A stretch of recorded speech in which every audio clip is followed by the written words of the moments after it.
Good morning students. Class 12 हम लोग model paper solve कर रहे थे। पिछले वीडियो में भी हम लोगों ने मॉडल पेपर सॉल्व किया था।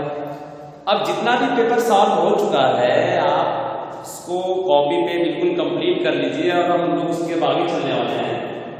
मॉडल पेपर हम लोग का है सेट नंबर 1 ही चला रहा है 346 FG और क्वेश्चन नंबर है आपका 4th। खंड द है क्वेश्चन नंबर 4th है जिसमें 5 क्वेश्चंस दिए गए और इस वीडियो में हम लोग वही 5 क्वेश्चंस क्या करेंगे, सॉल्व करेंगे। ठीक है, तो क्वेश्चन पहला दिया हुआ है चौथे की क में कि सिद्ध कीजिए कि आवेशित संधारित्र के एकांक आयतन की वैद्युत स्थितिज ऊर्जा, यानी आवेशित संधारित्र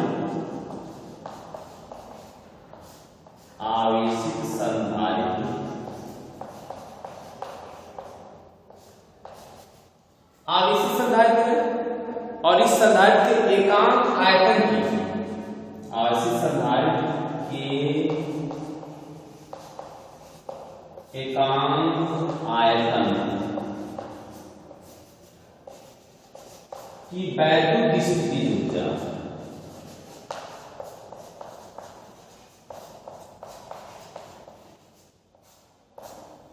वैद्युत स्थितिज ऊर्जा कितना होता है, U बराबर 1/2 एप्सिलॉन और बीटा स्क्वायर। इसी सूत्र का निगमन हमें करना है। ठीक है, इसी सूत्र का निगमन हमें क्या करना है, करते हैं। ये चौथे की क वाले क्वेश्चन दिया है कि आवेशित संधारित्र के एकांक आयतन की वैद्युत स्थितिज ऊर्जा जो कि सूत्र होता है U बराबर 1/2 एप्सिलॉन बीटा स्क्वायर। इस सूत्र का हमें क्या करना है, निगमन करना है। तो बच्चों ये जो सूत्र है ये संधारित्र वाले लेसन में इसका डेरिवेशन आपको जरूर कराया गया होगा, आप अपनी कॉपी में देख सकते हैं। ठीक है, तो अगर आप इस वीडियो को देख रहे हैं तो अपनी कॉपी, अपने नोट्स जो भी स्कूल में बनाए गए आप इसे खोल करके अपने सामने रख दीजिए और संधारित्र वाले लेसन में टॉपिक निकाल लीजिए। ठीक है, तो आपको एक एक बात बिल्कुल क्लियरली स्पष्ट हो जाएगी कि मैं बता क्या रहा हूँ और आपको याद क्या करना है और समझना क्या चाहिए। तो इसमें जो सबसे पहले हमें स्टार्ट करना है कि हमें ये जानना है कि एक आवेशित संधारित्र की स्थितिज ऊर्जा का सूत्र आखिर है। एक आवेशित संधारित्र के स्थितिज ऊर्जा का सूत्र क्या होता है। तो अगर किसी संधारित्र जिसकी धारिता कैपिटल C है, धारिता क्या है उसकी, धारिता जो उसकी है, धारिता से कितनी है, कैपिटल C हो जाए। उसका जो आवेश दिया गया है वो कितना हो जाए, Q हो जाए। आवेश उसका Q है, उसकी धारिता C है, तो उसकी स्थितिज ऊर्जा, तो स्थितिज ऊर्जा जो उसकी हो जाएगी, स्थितिज ऊर्जा U बराबर 1/2 Q स्क्वायर अपॉन C। अगर किसी संधारित्र को हम क्या करते हैं, ऊर्जा देते हैं, Q कूलम एनर्जी देते हैं, उसकी धारिता C हो, तो उसकी जो स्थितिज ऊर्जा होगी U बराबर कैपिटल U बराबर 1/2 Q स्क्वायर अपॉन C के बराबर जाएगा। बच्चों अगर कोई समांतर प्लेट संधारित्र है तो उसकी प्लेटों में जो संचित या उसकी जो क्षमता होती है, उसकी जो कैपेसिटी होती है, उसके लिए जो सूत्र दिया जाता है, किंतु समांतर प्लेट संधारित्र की धारिता, तो समांतर प्लेट संधारित्र की धारिता का मान कितना होता है, समांतर प्लेट संधारित्र की जो धारिता होती है उसका मान होता है एप्सिलॉन A/d। ये हो जाएगा एप्सिलॉन A और मान कितना, d। अब ये वैल्यू क्या करिए, आप ऊपर वाले सूत्र में रख दीजिए। तो जब इस वैल्यू को आप ऊपर वाले सूत्र में रखेंगे तो हमें मिलेगा U बराबर 1/2 ऊपर Q स्क्वायर हो गया और नीचे हो जाएगा एप्सिलॉन A और मान d। तो ये ऊपर चला जाएगा तो U बराबर हो जाएगा 1/2 Q स्क्वायर b और अपान कितना एप्सिलॉन ए। ये U की वैल्यू हो गई, ठीक है। अब यदि आवेश का पृष्ठ घनत्व सिग्मा हो, यदि जो आवेश है उसका जो पृष्ठ घनत्व है, पृष्ठ घनत्व कितना हो, सिग्मा हो, तो सिग्मा की वैल्यू कितनी होती है, ये होता है Q बाई A। आवेश पृष्ठ घनत्व सिग्मा यानी कि किसी भी पृष्ठ के प्रति एकांक क्षेत्रफल को जो दिया गया आवेश होता है उसे पृष्ठ घनत्व कहते हैं, आवेश का पृष्ठ घनत्व, उसका मान sigma equal to Q by A के बराबर। तो सिग्मा इक्वल टू जब Q बाई A हो गया, यहां से Q इक्वल टू, तो Q इक्वल टू जाएगा सिग्मा और इंटू A। अब ये वैल्यू यहां पर रख दीजिए, इसलिए U इक्वल टू जाएगा 1/2, Q की जगह पर सिग्मा और A का हम स्क्वायर रख देंगे, D रखेंगे, अपॉन एप्सिलॉन रखेंगे और ये हो जाएगा आपका A। अब इसके बाद अब ये वैल्यू हो जाएगी आपकी U बराबर 1/2 sigma square into A square और D और सबके बटे कितना हो जाएगा एप्सिलॉन और A।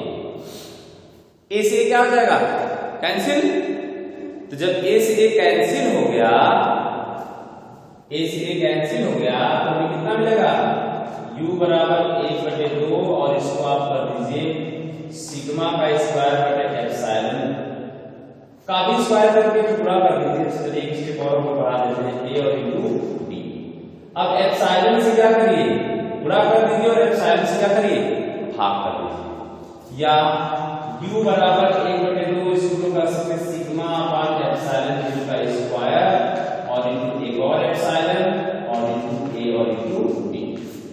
A इंटू D तो आयतन होता है, क्षेत्रफल गुणे दूरी या ऊंचाई लंबाई कुछ भी कर सकते हैं, उसको हम लोग कहते हैं कि ये इसका आयतन है। और ये क्या बना, किंतु इसी को कहा जाता है त्रैविष्ट की तीव्रता E बराबर सिग्मा अपॉन एप्सिलॉन। इसलिए हमें मिलेगा U बराबर 1/2 एप्सिलॉन इंटू E स्क्वायर और इनटू क्या है A इंटू D, और A इंटू D का मतलब क्या है, ये आयतन है, ठीक है, ये आयतन होगा। जब ये आयतन है तो इसलिए प्रति एकांक आयतन की स्थितिज ऊर्जा,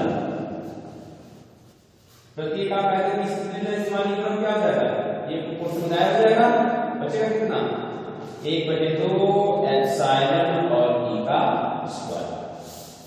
यह किसी भी संधारित्र यानी आवेशित संधारित्र के प्रति एकांक आयतन की स्थितिज ऊर्जा का सूत्र है, यानी लास्ट में थोड़ा डायरेक्ट कर दिया गया है क्योंकि ये आयतन यहाँ पर ये हो गया। तो जब प्रति एकांक आयतन का मान निकालेंगे तो क्या करेंगे, इसमें आयतन से भाग दिलवा देते हैं, और आयतन से भाग दिलवाने का मतलब है कि ये जो AD दिख रहा है ना ये कैंसिल हो जाएगा, तो बचेगा क्या U बराबर 1/2 एप्सिलॉन और U स्क्वायर।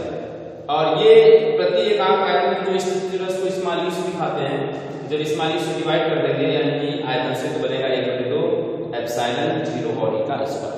ये पहला क्वेश्चन है चौथे का पहला, कि किसी भी आवेशित संधारित्र के एकांक आयतन की वैल्यू स्थिति ऊर्जा के सूत्र का निगमन है, ठीक है। तो आप अपनी कॉपी यदि ओपन करके रखेंगे तो आपको बिल्कुल बातें क्लियर हो जाएंगी। अब इसका जो चौथे का ख वाला क्वेश्चन, चौथे का ख, ये तो चौथे का ख हो गया। अब चौथे का ख देखो नेक्स्ट क्वेश्चन में,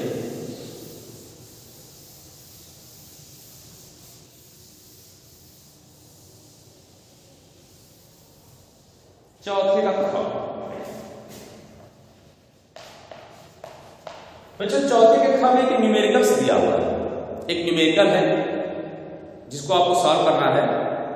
न्यूमेरिकल दिया है कि एक अनंत लंबाई के एक समान सीधे तार का रैखिक आवेश घनत्व, तार का रैखिक आवेश घनत्व दिया है, तार का रैखिक आवेश घनत्व, तार का रैखिक आवेश घनत्व लैम्डा की जो वैल्यू दी गई है ये दिया है 10 × 10⁻⁸।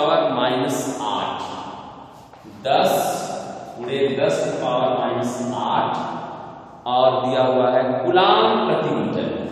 कूलाम प्रति मीटर ये दिया हुआ है रैखिक आवेश का। उसके बाद दिया है कि तार से 2 सेंटीमीटर की दूरी पर उत्पन्न वैद्युत क्षेत्र की तीव्रता ज्ञात करें। तार से 2 सेंटीमीटर की दूरी पर, इसका मतलब है कि ये R दिया है 2.0 सेंटीमीटर। इसको मीटर में बदलना होगा तो हम क्या करेंगे 10⁻⁻2 मीटर से क्या कर देंगे मल्टीप्लाई कर देंगे। 10⁻⁻2 से मल्टीप्लाई कर देंगे। तो जब 10⁻⁻2 से मल्टीप्लाई कर देंगे तो ये R निकल गई मीटर में। अब पूछा जा रहा है वैद्युत क्षेत्र की तीव्रता यानी कि E की वैल्यू कितनी। तो हम लोग सूत्र लगाएंगे यानी कि जब कोई अनंत लंबाई का तार होता है तो उसके लिए जो सूत्र आता है वह क्या है, जल्दी से कमेंट करके बताइए कि आपको ये सूत्र पता है। सूत्र है कि E बराबर 1/2 पाई या 4 पाई कर दीजिए 4 पाई एप्सिलॉन 0 2 लैम्डा बटे केवल R होता है, यहाँ पर R स्क्वायर नहीं होगा, केवल R। अब इसकी वैल्यू आप रख सकते हैं E बराबर 9 गुणे 10⁻9 2 लैम्डा की वैल्यू है 10 गुणे 10⁻⁸ और R की जो वैल्यू है वह 2 गुणे 10⁻⁻2 है। ये 2 से 2 तो कट गया, बचा 9 यानी कि ये मिलेगा हमें कि E बराबर 9 और 10 की पावर 9 यहाँ है, ये 2 ऊपर आएगा तो 9 2 11 और 1 हो गया 12, अब 12 में से 8 जाएगा तो बचेगा 4, इसकी पावर 4 न्यूटन प्रति कूलम। यानी कि उस तार से 2 सेंटीमीटर की दूरी पर जो उत्पन्न चुंबकीय क्षेत्र की तीव्रता होगी, वैद्युत क्षेत्र की जो तीव्रता होगी वह वैद्युत क्षेत्र की जो तीव्रता होगी वह 9 गुणे 10⁴ न्यूटन प्रति कूलम क्या होगी बराबर होगी। तो न्यूटन प्रति कूलम की क्या हो जाएगी बराबर हो जाएगी। ये तो हो गया हम लोग का क्वेश्चन नंबर 4 का ख। अब नेक्स्ट कहां पे हम पहुंच रहे हैं, क्वेश्चन नंबर 4 का ग। क्वेश्चन नंबर 4 का ग। 4 का ग। 4 के ग में दिया है कि एम्पियर का परिपथी नियम बताइए। एम्पियर का परिपथी नियम बताइए। इसकी सहायता से लंबी धारावाही परिनलिका के केंद्र पर उत्पन्न चुंबकीय क्षेत्र की तीव्रता का व्यंजक प्राप्त कीजिए। एम्पियर का परिपथी नियम आपको बताना है। इसकी सहायता से लंबी धारावाही परिनलिका के केंद्र पर उत्पन्न चुंबकीय क्षेत्र की तीव्रता का व्यंजक प्राप्त करना। तो बच्चों एम्पियर का परिपथी नियम होता है कि अगर कोई बंद पथ है, किसी बंद पथ की सीमा के अनुदिश, किसी बंद पथ की सीमा के अनुदिश, यानी सबसे पहले हम एम्पियर का परिपथी नियम। तो एम्पियर का परिपथी नियम, परिपथी नियम। तो एम्पियर का परिपथी नियम है कि किसी बंद पथ की सीमा के अनुदिश चुंबकीय क्षेत्र का जो रेखीय समाकलन होता है वह उस पथ द्वारा घिरी कुल धारा का μ0 गुना, यानी कि closed integration vector B dot vector dl equal to μ0 और I। ये एम्पियर के परिपथी नियम का गणितीय रूप है कि चुंबकीय क्षेत्र का जो रेखीय समाकलन होता है उस पथ द्वारा घिरी कुल धारा का μ0 गुना होता है। ठीक है। अब इस एम्पियर की परिपथी नियम की सहायता से हमें एक परिनलिका के केंद्र के भीतर उत्पन्न चुंबकीय क्षेत्र का मान ज्ञात करना है। ठीक है। तो परिनलिका, लंबी परिनलिका के भीतर चुंबकीय क्षेत्र, ये जाएगा लंबी परिनालिका के भीतर उत्पन्न चुंबकीय क्षेत्र।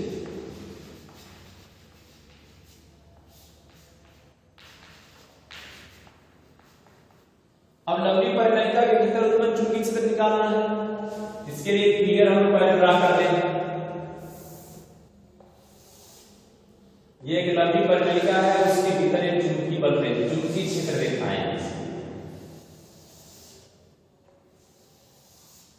ये परिणलिका के भीतर चुंबकीय क्षेत्र रेखाएं हैं जो इधर से प्रवेश कर रही है सारी रेखाएं,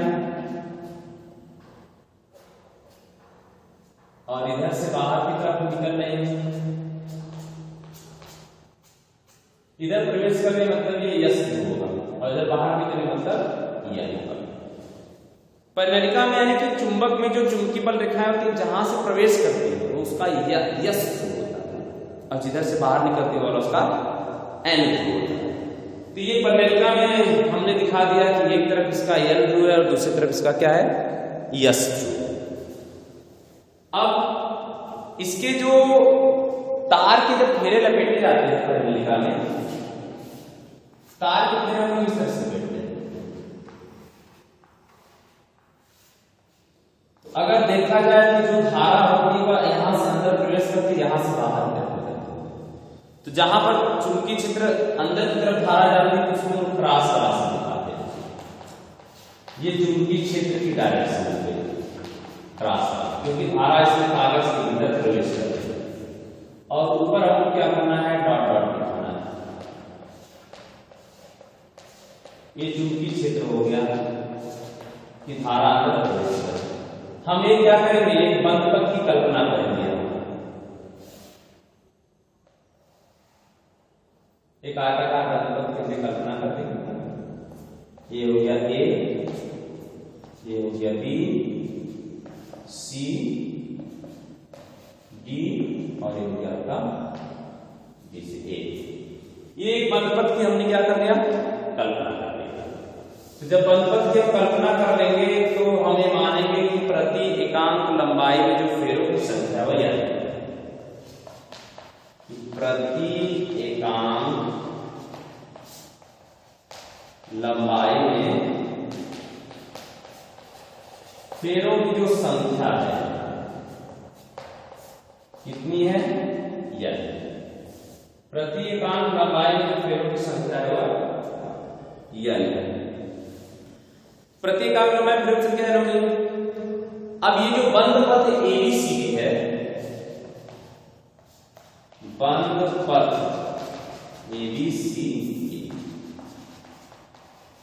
एबीसीडी के लिए एम्पियर के परिपथीय नियम से, यानी जो बंद पथ एबीसी माना गया है एबीसीडी, हमने इसकी क्या किया, एम्पियर का परिपथीय नियम हमने इस पर लगा दिया। तो बंद पथ के लिए तो जो एम्पियर का परिपथीय नियम लगाएंगे तो root integration vector B dot vector D हो जाएगा। फिर ये जो एबीसीडी ए है ये चार खंड से मिलकर बना, कौन कौन सा, ए से बी से सी से डी से ए। इन चारों खंडों के लिए क्या करेंगे, अलग अलग एम्पियर का परिपथीय नियम लगाएंगे। तो जब अलग अलग एम्पियर का परिपथीय नियम लगाएंगे तो ये हो जाएगा ए से लेके बी तक vector B dot vector D plus B से लेके सी तक vector B dot D plus C से लेके डी तक vector B dot vector D. और एक और है कि डी से लेकर के ए तक vector B dot vector D. ये चारों खंडों के लिए क्या हो गया, अलग अलग मान ले लिया गया चारों खंडों। तो चारों खंडों के लिए तो जब आप इस फिगर पर ध्यान से यदि देखेंगे तो ए से लेके बी तक चुंबकीय क्षेत्र के डायरेक्शन में उसके समांतर है, बी से सी परपेंडिकुलर हो गया, डी से ए परपेंडिकुलर हो गया, और ये क्या है, बहुत। तो हम कह सकते हैं कि ए बी चुंबकीय क्षेत्र के समांतर, चुंबकीय क्षेत्र के समांतर CD व AD लंबवत तथा CD क्या है, बहुत दूर है। जब बहुत दूर है तो वहां पर चुंबकीय क्षेत्र होगा नहीं, तो इसलिए हमें मिलेगा कि dot integration vector B dot vector dl equal to, पहले के लिए क्या हो जाएगा, a से लेकर b तक b dl cos 0 प्लस अगला तो 0 हो जाएगा कि b से C तक और BDL और cos 90। अगला बहुपद है तो BC और BDL और cos 0, इसकी वैल्यू 0 हो जाएगी, प्लस B से A तक BDL और cos कितना 90।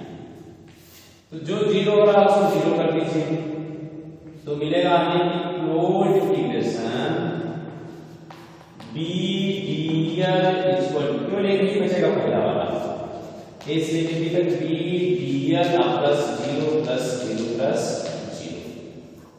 तो closed integration vector B dot BDL equal to, इसका मान कितना हो जाएगा, B को बाहर कर दीजिए A से लेकर B तक और DL, इसका मतलब हम इसे कर सकते हैं B और AB, या हम इसे कर सकते हैं कि B और इनटू मान लीजिए x। ये इक्वेशन नंबर फर्स्ट हो गया। अब इक्वेशन नंबर फर्स्ट हो गया, आप इसको अच्छी तरह से समझ लीजिएगा। इक्वेशन नंबर आपका फर्स्ट हो गया यहां तक, और हम लोग इसके आगे चलते हैं। इसके आगे हमें क्या मिलेगा, एम्पियर के परिपथी नियम से क्या कह सकते हैं कि प्रति यानी एक चक्कर या एक फेरे में धारा कितना है I। तो n फेरे में कितनी धारा होगी, n मतलब कि nx हो जाएगा, n फेरे में धारा ये हो जाएगा नहीं, एकांक लंबाई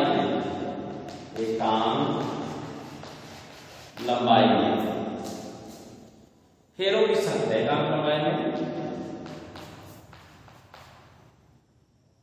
फेरों की संख्या कितना यह, तो यक्स लंबाई में फेरों की संख्या कितनी हो जाएगी यक्स। तो कुल धारा कितनी हो गई,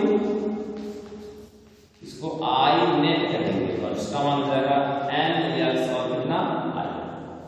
तो एम्पियर के परिपथी नियम से, एम्पियर के परिपथी नियम से, एम्पियर का परिपथी नियम क्या है, एम्पियर का जो परिपथी नियम है कि closed integration vector B dot DL equal to mu 0 और I, मतलब कुल धारा।